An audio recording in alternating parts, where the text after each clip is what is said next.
Happy Saturday, everyone. Welcome back to Let's Talk About It. We are a new millennial and Gen Z show talking about all things relative to what we experience on our everyday lives. So I just want to welcome y'all back to our show. And how y'all doing, Brian, Dominique? Besides I'm doing good. Hey everyone, nice to see you guys again. Happy Saturday. I'm feeling pretty good this morning. I woke up and it was really sunny. It wasn't as cold as yesterday, so start to a good day. How about you, Don? How you doing? It is, yeah, like it's sunny outside, especially because the past week has been so ugly. And Mm. like in my house, I get a lot of sunlight, and because it's a lot of natural light, I haven't had any like good sun in here in a while. So I'm pretty excited today. good vibes. I'm glad for the sun to be out too. So, and my prayers are going to Texas and everyone else that's affected by the snowstorm. You are in my prayers. I know it's been ugly in Savannah, but we haven't been going through as much as the Texans are going through right now. So I'm sending up my prayers to them. Yes, prayers up. Prayers Amen. Amen. But today we have a lot to talk about that me and the girls have been talking about. And we want to start off by giving you guys a little Black history. Um, and so I wanted to tell you guys the story of Queen Sheba. Um, a lot of people may know or may remember hearing about the story of Queen Sheba, but I'm going to go ahead and tell you guys the story again. So Queen Sheba, she was the symbol of beauty, also known as Makeda, and she was born. She was a queen of Ethiopia, the last reigning queen of Ethiopia. And in that day, queens in Africa ruled, and they were beautiful. And one of the most sacred things that they had was their virginity, their chastity, and that was really sacred to them. They were very spiritual, very spiritually connected. But King Solomon, he was a man who was very connected to God as well. He was very wise man. And so Queen Sheba had received a word from King Solomon, and he had was trying to tell her about what he knew of God. And so she traveled to visit him, and she spent a week with him. During that time, she questioned him, asked him a lot of hard questions about God and his beliefs, and she was ultimately satisfied and ready to return back to Ethiopia. But legend has it that on the last night, he actually tricked her into bed, taking from the queen the most sacred thing that she had, which was her virginity. That shifted the dynamic of everything from then on there. And she went back to Ethiopia and was pregnant with a son. And when she gave birth to that son,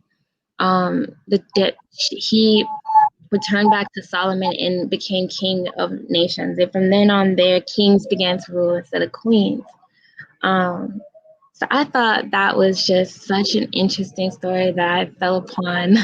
It's a story that's told a lot, like in the Bible and the Quran. There's so many religions and cultures that have talked about this story, and I thought it was so interesting because I never knew the origin of Queen Sheba or that she was an Ethiopian queen. What do you guys ladies think about Queen Sheba? You can go first, Brian.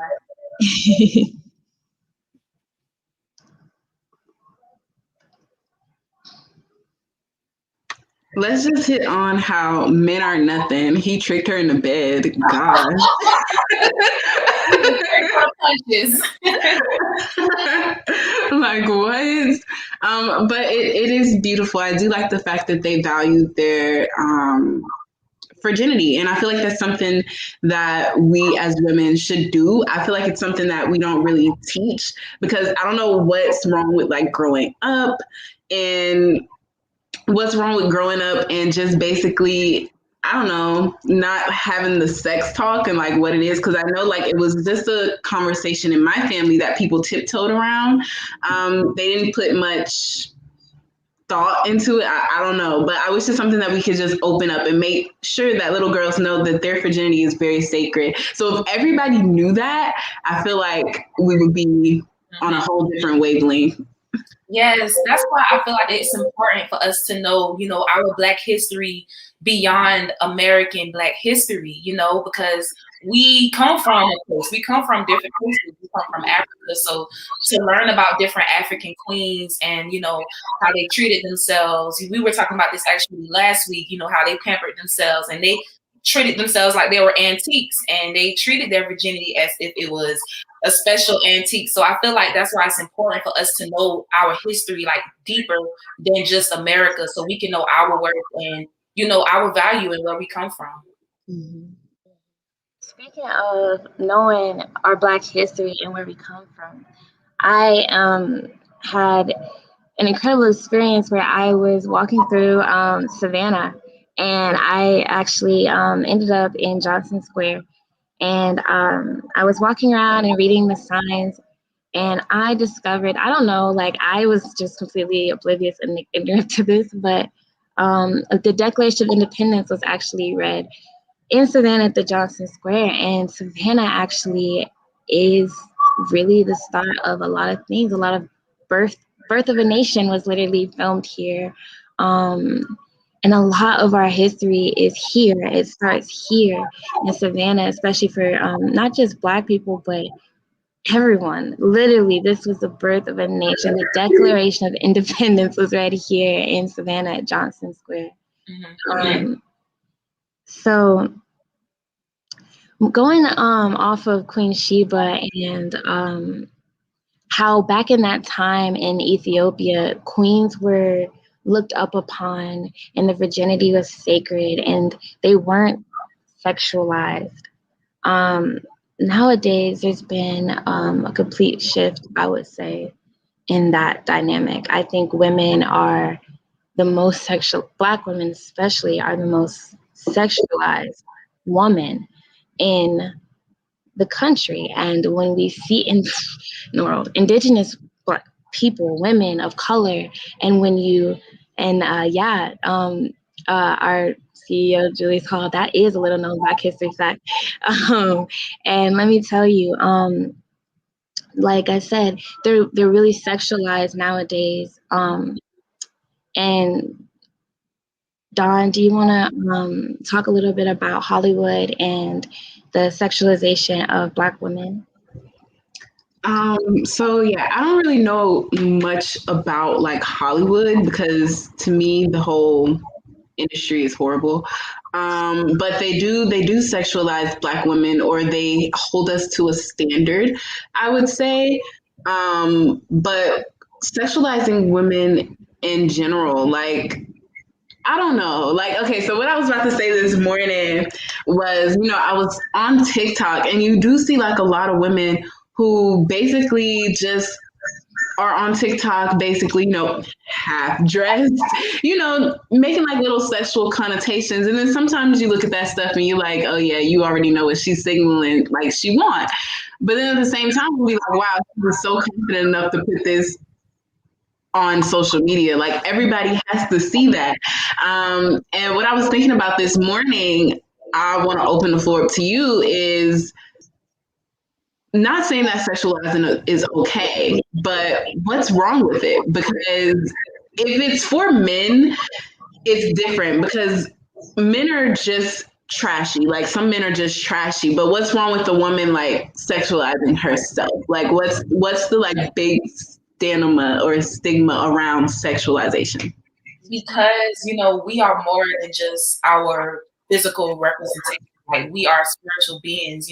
We're more than just our body, and us over sexualizing ourselves is really like decreasing our value and our self-worth. Because queens didn't do that. That's just not a part of the royal principles. So I feel like it's kind of destroying our image as Black women, revealing too much and feeling like we have to reveal so much to be accepted. You know what I'm saying? I think that's what's wrong with it. It's really decreasing our value and our self-worth because that's not who we are, and we carry so much more. That's why we're so powerful. So why does everyone feel like they should exploit their bodies or themselves to get attention. Yeah. I mean, I feel like it, but like to an extent, I disagree. More so because I love my body and I love myself. Like everything that I wear is like very curvy because I like showing off my curves. But I don't really sexualize it, or I kind of do because I look up and I be like, oh, I feel so sexy, and it just makes me feel like.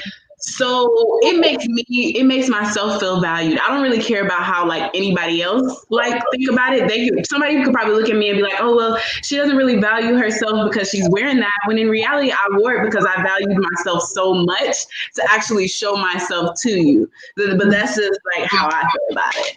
But no, I agree with both of you guys though, and I'm gonna sit comment on both of what you guys are saying. I like in my research, what I've been discovering is that the African queens, they honored their virginity and they held on to it, and it was sacred. It wasn't just sacred to them; it was sacred to men too. They believed in the beauty of that sacredness. They understood it. However, Black women, like you were saying, Don, they still the African beads around the waist, that is all about expressing sexuality. That's all about like showing off the beautiful physical body of the woman, which is to be admired and awed, but it's not to be taken off.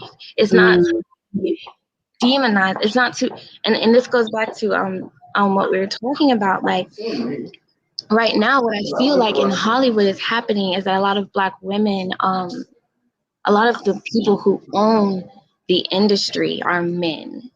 And because the men own the industry, they're profiting off of our sexualized bodies. Thus, it's devaluing us as women. What do you guys think about that? okay, It's true. so this is my thing. Okay, I understand that what's it called? Being confident, like body confidence is much, needed. And I want everyone to feel confident in their creative skin. But we can't just ignore all of the latest trends. Like our generation and the time that we're in, we don't really get that opening so many different portals that's not talked about, perversion in the youth, like and escape of pornography, like just a lot of things that, what I'm saying, transpires from a woman being overly sexualized. Like not a lot of people have that much discipline, to look at her like, oh, she's beautiful. Like, they automatically sexualize that because that's how the media portrays it. With Hollywood, let's just think about it. Like Cardi B, Megan Thee Stallion, do they talk about things that will uplift or queen you? Like, do they resonate with your spirit? You know what I'm saying? Uplift you. It's like their body image. It connects with what they talk about. You know what I'm saying? Like if your body image connects to a more positive message, then I think that's positive. Body confidence. But if your message doesn't connect to But how can somebody basically show off? I feel like whether like when people sexualize people, people don't want to like listen to what like what a person has to say. So if a person is standing, basically half naked and somebody wants to she wants to uplift women, nobody would take her seriously. It's just like men. Like you ever seen those men that's covered in tattoos, that look like they gang banging, but yet they praise God with everything in them. I feel like it's like that same type of situation. So I feel like you shouldn't like go based off of what somebody wears or like their messages. That's different like within Hollywood though, because these people are actually rapping this stuff. But what about like the image of it? Like they may be rapping it, but we don't really know who these people are. They may just be doing it for the image. I think like something that's an interesting point that I read this morning. I don't know, like I've read it so many times, but I was reading the beginning of like the story of Adam and Eve and how when they were first in the Garden of Eden, they were naked and they were not ashamed until they were made to feel ashamed. And I think that that's what the issue is, and that's what you're picking up on, Don, is that it's not necessarily wrong to celebrate your body and your physical body and to like sex and to recognize that you're a sexual human being. But I think it's been like perverted. It's been a point of almost degradation. Like Star, you brought up a good point about porn and how the porn industry affects that, and that goes into that's kind of Hollywood too. That's like like the dark Hollywood, I guess, like the black market of Hollywood. That too, and nowadays people have so much access to these things, especially children who are like sponges. And I think that's what Star is talking about, is kind of representing yourself in a way that people who are watching and looking up to you, how are they going to absorb? What messages are they getting from you? Is that what you're saying, Star? Yeah, and mentioning that, I have a question for you, ladies. Okay. So we talked about Chloe Bailey, that's her name. She's an award-winning singer, Beyonce's mentee. She's very, very talented. I don't want to take away from her beauty, her talent, or anything. But recently she started, wearing, different style clothes, what her fans weren't used to. So a lot of people were shaming her, but she said that she was really like self-conscious about herself because of her tiger stripes and, different things in that nature. So she became more confident in her body, and she wanted to, just explore herself and show the world like, hey, this is me and this is who I am, right? I like that. But she started a trend called the Chloe Challenge, where a lot of different Black, and Latina, Hispanic mixed girls, post pictures on social media with their bra and panties on, with their butt all out. I'm talking about like OD. And, Chloe will repost and repost it. And even though Chloe intentions may be pure, that's the enemy just opening up a portal for more perversion to come in. So it's like you have to be careful, with trying to prove points, because your influence matters, and the way that you influence people can impact, a lot of lives. And I just feel like people aren't really opening up, like they're just looking at things from one perspective. Like, I really do want you to feel confident. I want you to be out and open, and express yourself. But at the same time, look at how you're influencing others. So what do you think women in positions of influence, how do you think they should carry themselves? Like, what do you think? Do you think, what Don's saying is true, that we shouldn't have to necessarily cover up? Or do you think, like, what are you guys' thoughts on moving forward? Okay. All right. So to be honest, Hollywood is hard because, when you're in the music industry or the fashion industry, there's a certain style that comes with it. I feel like what messed a lot of influential artists or, people, what messed them up is discretion. Like, say, for instance, Beyonce. She'll wear, her outfits or whatever, but she never comes out to make a statement. She never have a point to prove to anyone. She do what she do, and she speak on what she want to speak on. Mm-hmm. And a lot of people, they're just too blunt and too out and open trying to prove points. Mm-hmm. And it's like the more you're a celebrity, the more you lack discretion, like the less people are interested in you. Yeah, that was a good point. Yeah. I think that might have a lot to do with like how you feel about yourself too, like how you value yourself, how your relationship with yourself, your relationship with your own sexuality. Getting to a place where I feel like you got to get to a place where you're not ashamed of your sexuality, where you're not ashamed of your body, and I think that it can be hard, especially for young Black girls trying to figure themselves out, because this world's confusing them. They're not sure. Just this question is what they're trying to figure out. Do I cover up? Do I not cover up? Like, why? I feel confident when I wear this, but then I feel bad when I feel like a guy like makes me feel pervert, like sexualizes me. It makes all these confusing feelings for the woman. So when it comes to like doing this process of I feel like it has a lot to do with God and your relationship with spirituality. What are you guys' thoughts on that? Do you feel like connecting with your spirit can really help you kind of heal some of these wounds? Yeah, most definitely. I feel like ever since that ever since I connected to spirit, I've kind of gotten more comfortable in my own sexuality. That's why I, was like making those points, because I was like, I kind of like feel comfortable. I don't really do it for acceptance. But touching back on that Chloe thing, I feel like that Chloe challenge went just to make Chloe feel accepted, even though she was, going through her own things. Everybody was criticizing her online.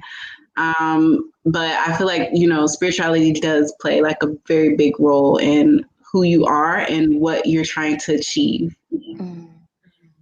Yeah, I believe the same thing. It's good to know who you are and what you believe in so you can know how to navigate through this world, and that's what's wrong. A lot of people are lacking moral beliefs and it's not really pushed inside of our household. So, they're going astray, and it's a lot that can be talked about, discussed, but I mean the open discussion is needed, and just seeing both sides, because I'm pretty sure we're not the only ones who have different opinions about this, because people have daughters and nieces that are influenced, by these artists. Mhm. Dominique, feminism and religion can't coexist. Stop flopping. What do you mean by that? Because I wouldn't consider myself like, okay, so feminism as in, I mean, okay, I guess I don't really know. I don't know a lot about feminism or feminist movement. I've never don't really know much about it. But I guess like I don't know. I guess what I do. Okay. Well, I honestly, here's the thing. A woman's body. Oh, go ahead. There's so many issues, y'all. I will admit, Stardacia, I am not a feminist, okay? It's like, they're just more than men, they're bigger and they're better than men. I am feminine. You feel what I'm saying? And it is not feminine for you to just overly sexualize and exploit yourself. That's not feminine. So I don't think we're talking about feminism. That's we're not talking about feminism. No. Yeah, it's just femininity, and it's respecting who you are as a woman, and like God. We're not even talking about religion. We're really more talking about spirituality. In your connection with yourself.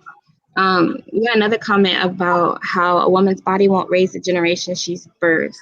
Her mind will.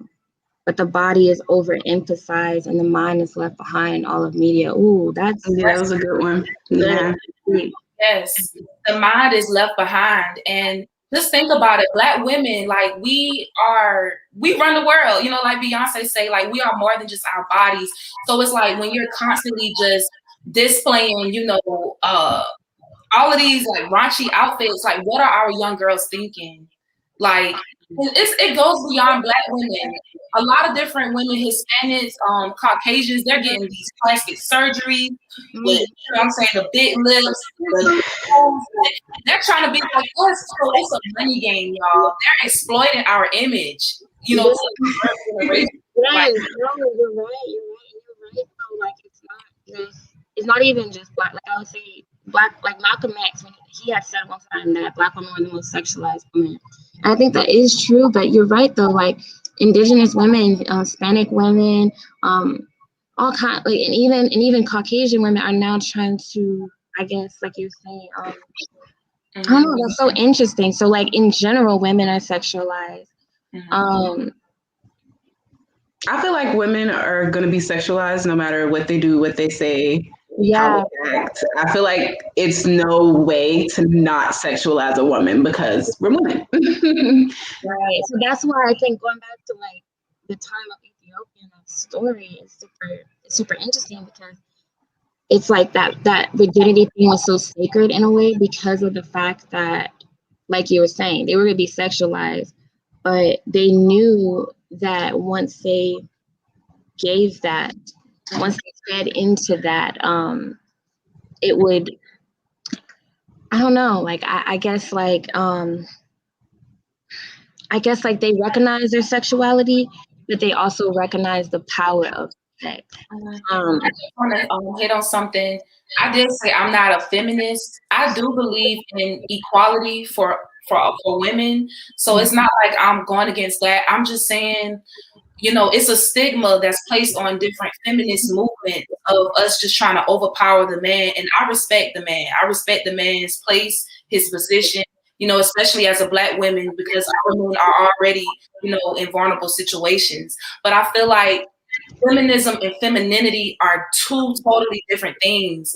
And that's what's not talked about. That's what's not pushed. Because if true femininity was pushed, this perverted agenda of us being sexually exploited, it really wouldn't be that deep. You know what I'm saying? Like true femininity is being like respecting yourself, like respecting your body and knowing your limits. You get what I'm saying? So I just feel like there's no limits on what we put out as women, and somebody has to be held accountable for that. Like, let's not think about the sex trafficking, the prostitution, the Netflix movie that came out exploiting minor girls. Minor girls. Like, it's wicked out here, y'all. We have to have a standard. We have to have some boundaries. You feel what I'm saying? Like, I'm really passionate about this because I have a nonprofit for inner city girls, and I see what these girls are doing. You get what I'm saying? And hello everyone. Today. Oh, I'm sorry, y'all. We're about to go into our next segment. I'm gonna just make one last point though. I was watching a video clip with Farrakhan, and he was saying how once a woman's virginity is taken, her spirit is crashed. You know what I'm saying? We are procreators. We're the ones, you know what I'm saying, who extend generations. So we have to protect ourselves so we can protect our future generations. Amen. Serious threat. We're gonna from this topic, we're gonna turn back to it. We're gonna go into the segment with Jayla Lawson, who is talking about her new book that she wrote about her, and it's about spirituality and her connection with God. And so let's go ahead and transition to that. I will be doing an interview with Jayla Lawton, who's also known as Jaybird. She is a phenomenal poet, and I actually met her in the community doing open mics and slams. And I found out that she had been working on this book, and she released it, and I was so excited about it. And I really wanted to give her a chance to share with you all about her book. So go ahead, Jayla. Okay, so the book is called Girls Who Ain't Afraid to Curse When Communicating with God. Trelawney Michelle, I actually met her in 2016 when I did the Block by Block program with Deep. She was one of my teaching artists, and we just kept in contact ever since, basically, even when she left and everything back in 2018. And she reached out to me, I think it was either January or February 2020. She hit me up about crack teat at first. And then she told me about her idea for Girls Who Ain't Afraid. And I was like, yeah, I want to do that. Because at first she released Women Who Ain't Afraid to Curse When Communicating with God, I believe back in 2017. And I really wanted to get my hands on it. And she finally sent me a copy, I think it was my senior year of high school. So when she told me that she was doing a version for the young girls, I was like, I most definitely got to hop on this, because I wanted Women Who Ain't Afraid. So the fact that I get to, contribute to something for girls, it was just, I don't know, I just felt like, I was like, ah. Yeah, so, yeah. Cool. Okay, I didn't know that there was another book prior to this one. So you said the first book was more geared towards older women? Mm-hmm. Okay. It's just called Women Who Ain't Afraid. So this version is for older women. This version is for Girls Who Ain't Afraid is for, I believe, ages 13 to about 19, 20, just around that age. Okay. And you guys described it as a 31-day self-guided book. So is there writing prompts in it that and combined with readings? Yeah. So each book starts with a quote, and then there's a prompt, and then there's a story. So for my job for Girls Who Ain't Afraid was to get quotes from girls all over the US, basically. Wow. And luckily, the year before in 2019, I competed in Brave New Voices. So I got to get all these different connections from girls from Tampa, girls from Detroit, girls from San Francisco. So I already had those connections, thank goodness. So I feel like it was kind of meant to be, basically. I was like, I know some girls I could talk to.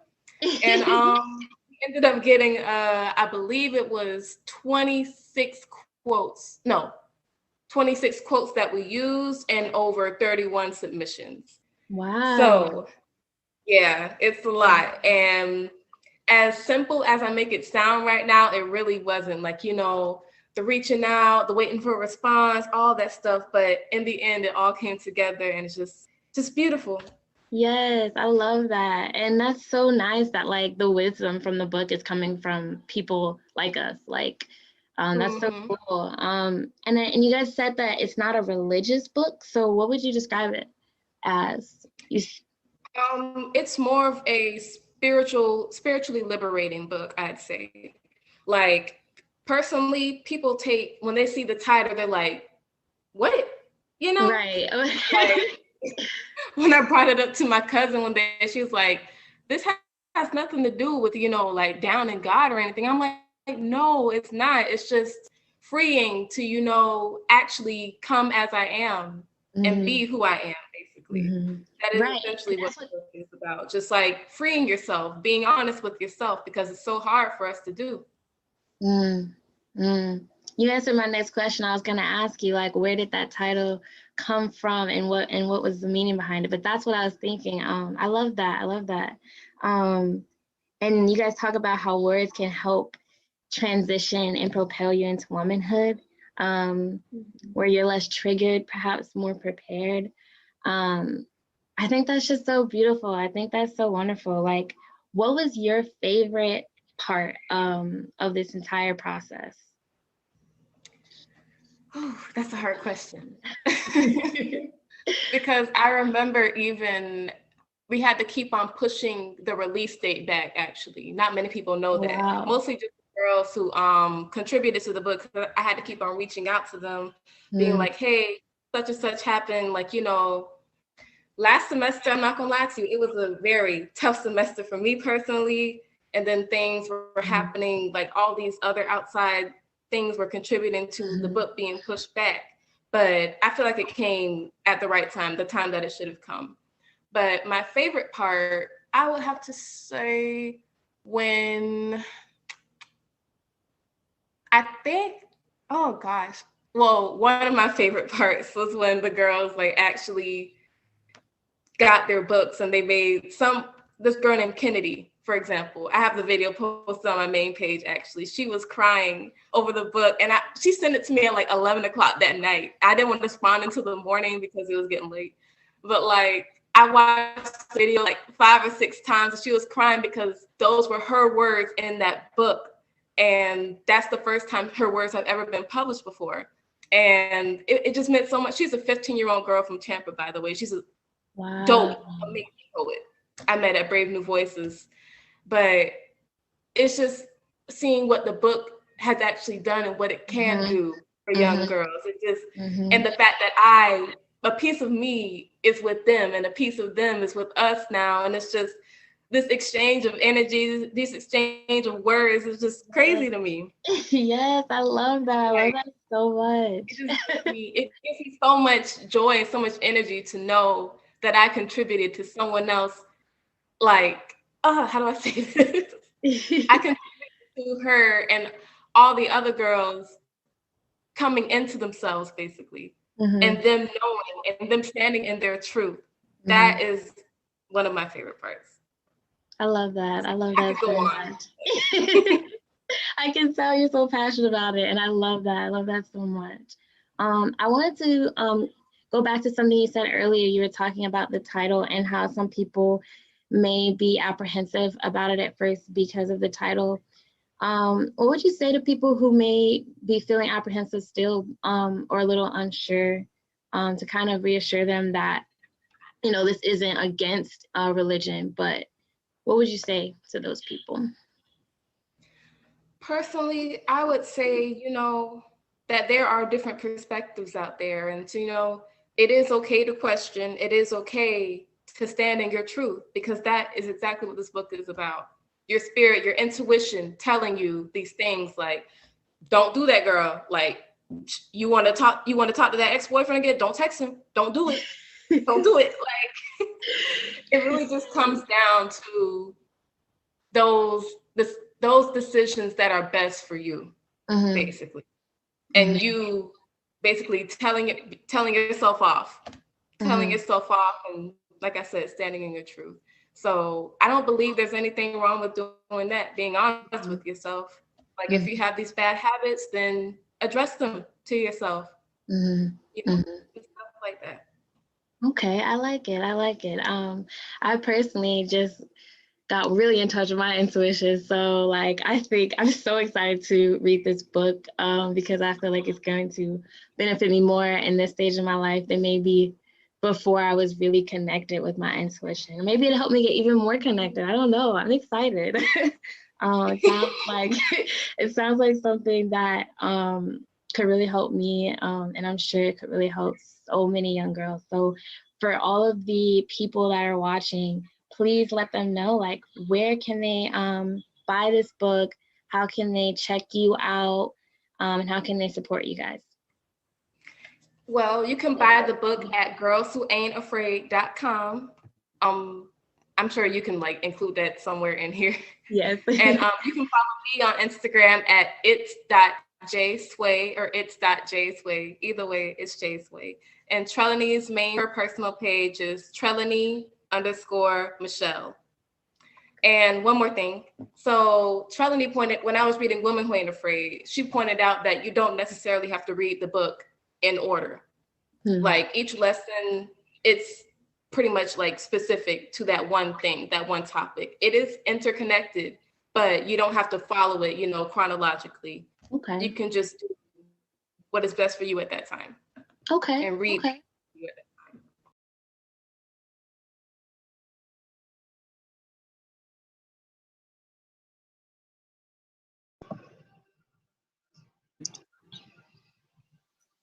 That was really good. Like, I definitely have to meet her because she's like right on target. Like, Yes, I was looking forward to that interview because I still haven't gotten a chance to read the book, but I've always been so in awe of her because she's such a phenomenal poet. She carries herself with such composure. Like, you can tell she really is just speaking from like her soul, and it's so nice. What do you guys think about like what she was talking about and her book? Because it definitely is a pretty, I would say, different concept than we're probably used to. I believe she's encouraging girls to be bold and make bold decisions. Like, one thing that stuck out to me, she was like, "Oh no, don't text your ex, don't text him." You don't really see content out like that, like, we really have to start pushing out that message. Like, I know it's hard. I know you want to text him so bad. I know it hurts.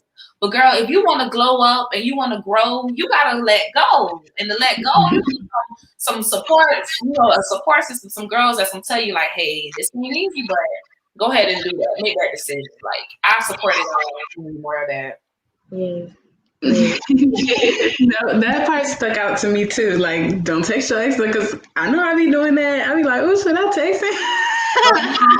The angel and the devil on your shoulder, and then you got right. But what caught me the most was the title. What was the title of it? The Girls Who Ain't Afraid to Curse When Praying to God. That is amazing, because I know I be cursing a lot. It's fun. She has a very good energy. I love it. I would love to meet her one day.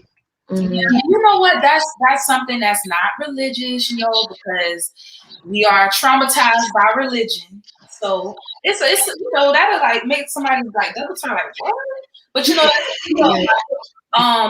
was it that cursed? One of Jesus' disciples, Peter. Peter was a person.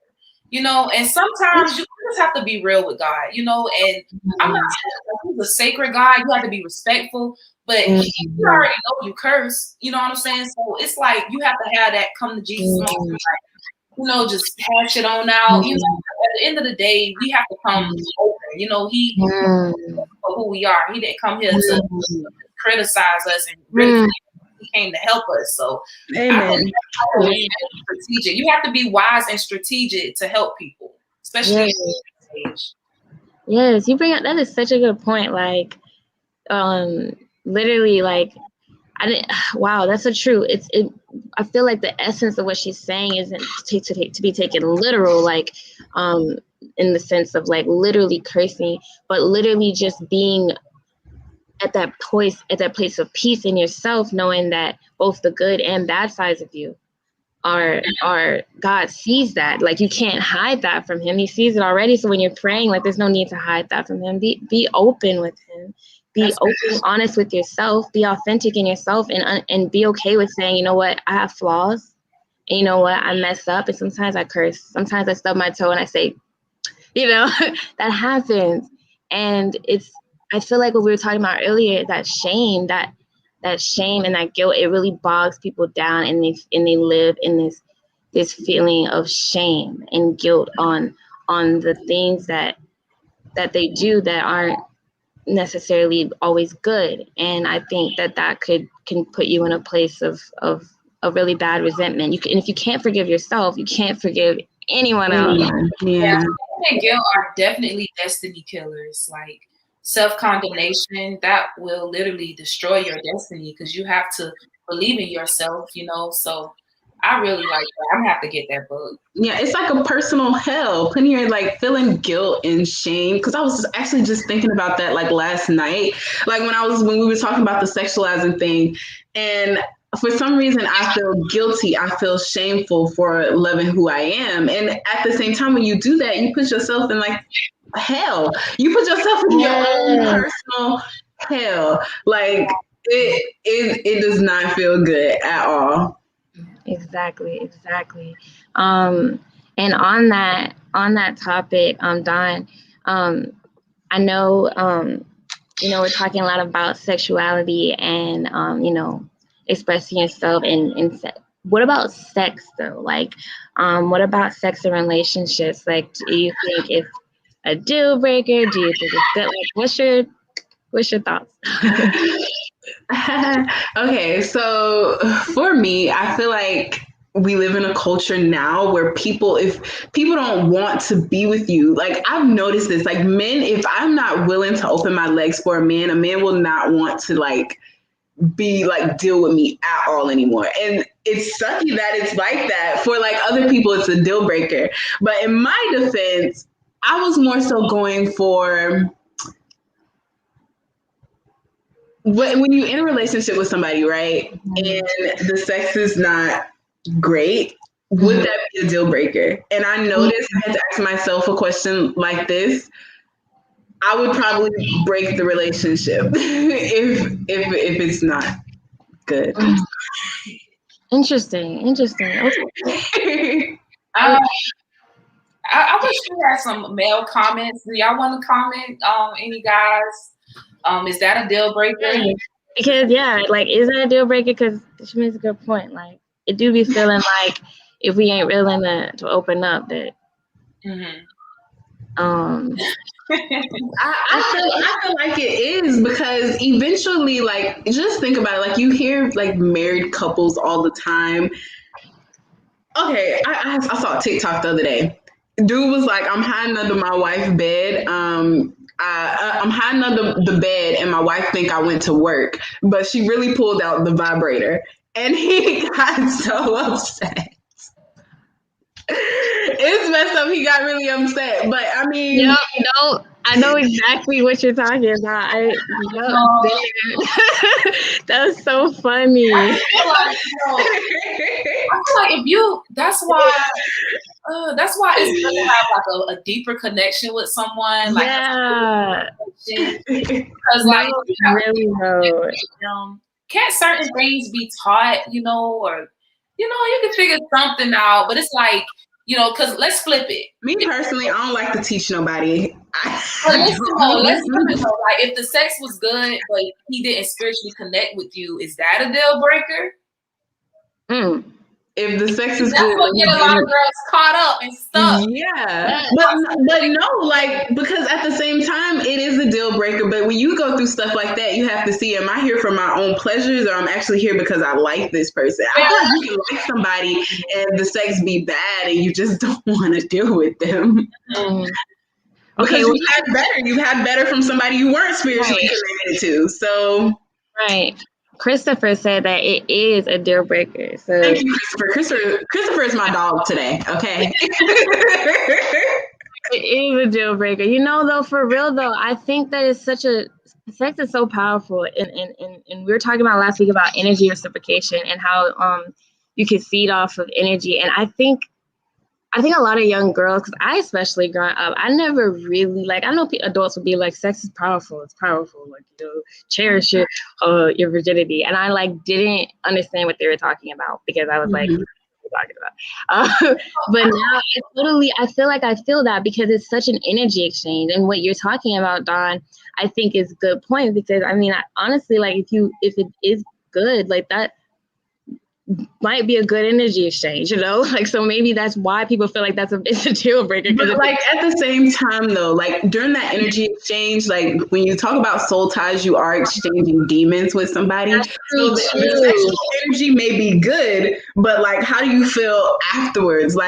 Sex brings so many extra emotions. So you guys probably weren't spiritually connected when you first did it, but y'all had sex. It was amazing, and then now you stuck in a situation that you're not even supposed to be in. Yeah, and it's a crazy spiritual connection, because, like you said, you know, when you sleep with someone, you're sleeping with all their demons, and that's just real. Sex is spiritual, so it just opens up so much, because a lot of people have multiple sex partners, so it's you're picking up all these things, and then that's true. Yeah. That's true. How can you ever feel? How can you feel? You not only find your demons, you find his demons, her demons. Uncle demons. Is it really worth it? Is the pleasure really worth it? Because I have something to read. So it says that sexual desire is the strongest physical stimuli in us. It vibrates the highest frequency of dopamine and euphoria our body has. Although that is true, soul ties and demonic connections are true too. So it's it stimulates us. It's the highest level of desire, that our body naturally gives off or has, but it's not done right. You know what I'm saying? So it's what can we do to combat? Yeah, it's a comment that I like in the comment section from ATR. If bad sex is a deal breaker, then who's responsible for communicating this to their partner? I think that cheating says a lot. Right. That's true. I'm just playing. But let me tell you something. This is something that I kind of just have been realizing. I noticed that this lust, this sexual appetite, for the longest time, do you guys remember in school when they would tell you oh, you had to cover up your shoulders and cover up different parts of your body, and they always justified it by saying because boys were just horny and couldn't control themselves, and we were what? They should be able to control themselves. I think that men are naturally primal, and they are going to be very sexually attracted to us, and in that regard, when we are freely, openly saying, yes, you can have me at any time you want, however you want, and there's no boundaries, and it doesn't matter, and I just don't have any respect for myself, and that's what I'm talking about. That's not saying that women who dress a certain way don't have respect for themselves. That's not what I'm saying. I'm saying boundaries is important, because that when you do that to that man, that power of no is so strong and powerful, because that man cannot take it from you, and if he takes it from you, then that's rape. So he has to, in that moment, exert self-control, but he can't learn self-control until we do you see what I'm saying? So we control ourselves. Yeah. That's definitely. Oh, we have yes. Hello, Christopher. Welcome to the show. We saw you commenting a lot. We want to invite you in so you can give the males a little bit good perspective. Okay, so the question says, is bad sex in a relationship a deal breaker? Yeah. Necessarily, every sex is about, to what that sex could be somebody else's good sex. And I like what I think Dawn said. Sex is boundless. There's so many different things and so many different ways you can pleasure somebody. Mm-hmm. When I'm not pleasured, I know I have sexual partners, and when I'm not pleasured the right way, I could honestly say, like, I don't want to be bothered with you anymore. And as harsh as that may seem, sex is, like you said, an intimate thing. It's a powerful thing. So if we decide to have sex and it's not how I would like it to be, why would I continue talking to you? I just submitted to you of having sex, or it could go either way. I just submitted to you having sex. Go ahead. Do you think, Chris, that's something that if you are like, say what Star was saying, that there could be a soul connection separate, can you possibly can the sex get better if you guys communicate what it is that you feel you are missing, or do you think that it just is what it is? So I feel as though, and this is just my belief, I feel like there's no such thing as sex getting better. The first time, if you already had sexual partners before, the person or the person that you're having sex with, you know what you're going to do and what you can't do. You know your strengths and you know your weaknesses. It's just like playing sport. It's just like exercise. Don't come into the game cold. I feel as though like you can't sit here and say, oh, that time it was bad, because no, you weren't into it. So why did we do it if you're not into it? You have to have, like Star said, you have to have that soul connection. You have to have that instinct or that want, that desire, to say, I want to please this person. Me and this person been spending that time. Me and this person has been doing these intimate things, these going out and showing people that we are together, or we are an item, whether it's a boyfriend, girlfriend, situationship, however you may label it. You can't just say, I'm gonna hold back a little bit. Why are you holding back to me? I'm your sexual partner. We taken all these necessary steps to get here. Why now hold back? Yeah, and me personally, I feel like there is no holding back. If the chemistry, if the mind is there, y'all on the same page, y'all liking each other, there's literally nothing you can hold back from. If you holding back, you just really don't want to do it, or you don't know how to do it, and that's a deal breaker. And I agree, and that's what makes sense. See, and you're showing me my point.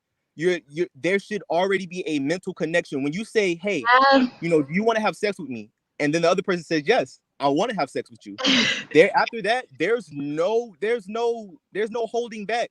You're supposed to be saying, hey, I want to strengthen this bond, or not even strengthen. I want to do something with you that I don't really share with everybody else. So I hold sacred. If sex is the everyday thing to you, I mean, hey, that's your thing. But if you are on that spirituality level, or on that religious level, then you should be able to say, hey, this is something I don't do with everybody. Hey, this is something I'm not willing to share with everybody. Let's get it on. I was gonna say though, what would you say? I mean, you don't seem like, you definitely seem like you're very spiritually aware, but what about men?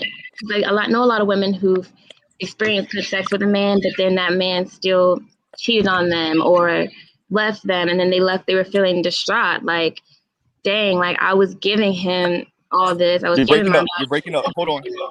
Oh. Can you hear me now? Can you hear us?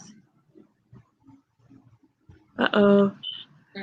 I think we lost him for a minute. I was going to ask him, like, is a deal if he really loves a girl and she's like, hey, I'm waiting until marriage, can you do that? Will that be a deal breaker for you? Right, that's a good question too. Okay, so all right, so to that question. Oh. We don't have to get the man. We don't have to get some men on the show. They really answer these questions. I feel like though, like marriage though, like that's crazy. Like I think about people who wait till marriage, and I always wonder. But at the same time, if you're both virgins, I feel like you can't go wrong. But I don't know. Both committed to being celibate until Yeah. And then in that token, what starts saying, then you will know, you will develop that mental connection, and you'll have faith. You'll have faith that spiritual social connection is so good, and when y'all finally do have sex, that it is going to be good. Yes. Moving on to something a little fun. Before we close out the show, I have some games. I have a game for y'all. Okay. Maybe 2 questions we can squeeze in. Okay. Okay. So my first question is honesty or other feelings? Which one? Honesty and what? Honesty or other feelings? Honesty. Honesty. Okay. Yeah. Well, I care about other people's feelings sometimes. I care a lot about how I make people feel, so it's like I kind of like beat around the bush, or I try to drop little hints or whatever, but just being like blatantly honest. I don't know. Okay, so another one is, what's most important in a partner? Being intelligent or being funny? Intelligently funny, witty. I'm gonna say funny. I think I hold the intelligence. You just be funny. Yeah, laughter is the best medicine too. Like I love my man making me laugh. Well, like I need to be entertained. Yeah, exactly. I say funny because sometimes you're too intelligent and you get on my nerves because you think you know. It? I want to be right. Okay, so my last one is online shopping or shopping in a store? In store. In store. I like trying on clothes. Online. I can't buy none when I try on. Yeah. I feel like online has the best options, but in store is more convenient. I don't know. My mom kind of like wore me out with in-store shopping, so I prefer to shop online. I do remember them days. We're out of time, y'all. This show was very interesting. Listen, I'm just overwhelmed at the topics. It was kind of hot, but it's definitely to be discussed. So thank you for joining us this week. We need more, we need to support our Black content creators more. So that's what we want to do on this platform. Make sure you join us next week, Saturday at 1 p.m. Eastern. Next week at Saturday 1 p.m. Eastern for another episode of Let's Talk About It. Any last thoughts? No. Yeah, so I will see you guys. We will see you guys next week. Thanks for watching. Special thanks to Christopher for coming on the show. Yes. Having you back. But that's all, folks. We'll talk to you soon. Bye.